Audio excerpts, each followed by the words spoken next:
శివ మహాపురాణంలో చెప్పబడిన అత్యంత శక్తివంతమైనటువంటి ఆరాధన శివనామాష్టక యోగ సాధన. ప్రధానంగా 8 నామాలను శివ మహాపురాణంలో చెప్పారు. పరమేశ్వరుడికి ఎన్నో నామాలు ఉన్నప్పటికీ ఆ 8 నామాలకు ప్రత్యేకమైన ప్రాధాన్యత ఉంది. ఎవరైతే ప్రతిరోజు ఆ 8 నామాలు పఠిస్తూ ఉంటారో వాళ్ళకి ఇహలోకంలో సర్వసంపదలు నెరవేరటంతో పాటుగా పరలోక మోక్షప్రాప్తిని కూడా పొందవచ్చు, ఆత్మజ్ఞానం పొందవచ్చు, మోక్షప్రాప్తిని సిద్ధింపజేసుకోవచ్చు. శివమహాపురాణంలో ఏం చెప్పారంటే, శివో మహేశ్వరశ్చైవ రుద్రో విష్ణు పితామహ సంసార వైద్య సర్వజ్ఞ పరమాత్మేతి ప్రతిపాదకం అంటుంది శివమహాపురాణం. ఈ శ్లోకంలో మొత్తం 8 నామాలు చెప్పారు. ఒక్కొక్క నామం ఒక్కొక్క తత్వాన్ని తెలియజేస్తుంది. ఈ 8 నామాల్లో మొదటి నామం శివ. శివ అంటే శుభములను కలిగింపజేసేవాడు. పరమేశ్వరుడు పంచకృత్యాలు చేస్తాడు: సృష్టి, స్థితి, లయ, అంతర్ధానము, అనుగ్రహము.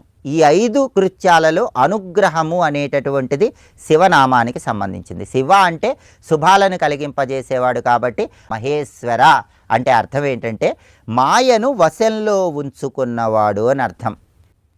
కర్మానుసరణ భాగంగా జీవులను కూడా మాయలో ఉంచాడు. అవసరమైతే ఆ మాయను తొలగింపజేస్తాడు. దేన్ని అంతర్ధానం చేస్తాడంటే జీవుల కర్మ ఫలితాలను అనుసరించి మాయను అంతరార్థం చేస్తాడు. ఆ తర్వాత 3వ నామం రుద్ర. రుద్ర అంటే ఏంటి? దుఃఖాలను పోగొట్టేటటువంటి పరమేశ్వరుడు, దుఃఖాలను నశింపజేసే, సంహరింపజేసే పరమేశ్వరుడు కాబట్టి ఆయన్ని రుద్రుడు అన్నారు. తర్వాత 4వ నామం విష్ణు.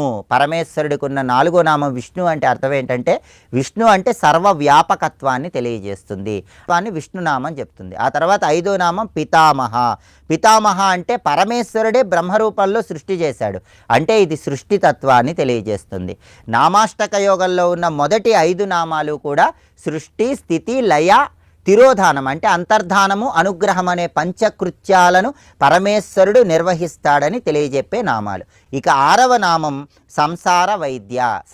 వైద్యుడుగా జ్ఞానం అనే మందు ఇస్తాడు, అందుకే ఆయన్ని సంసార వైద్య అన్నారు. అంటే జ్ఞానం అనేటటువంటి మందు మనకు కలిగింపజేస్తాడు, అందుకే వైద్యనాథుడు. ఆ తర్వాత 7వ నామం సర్వజ్ఞ.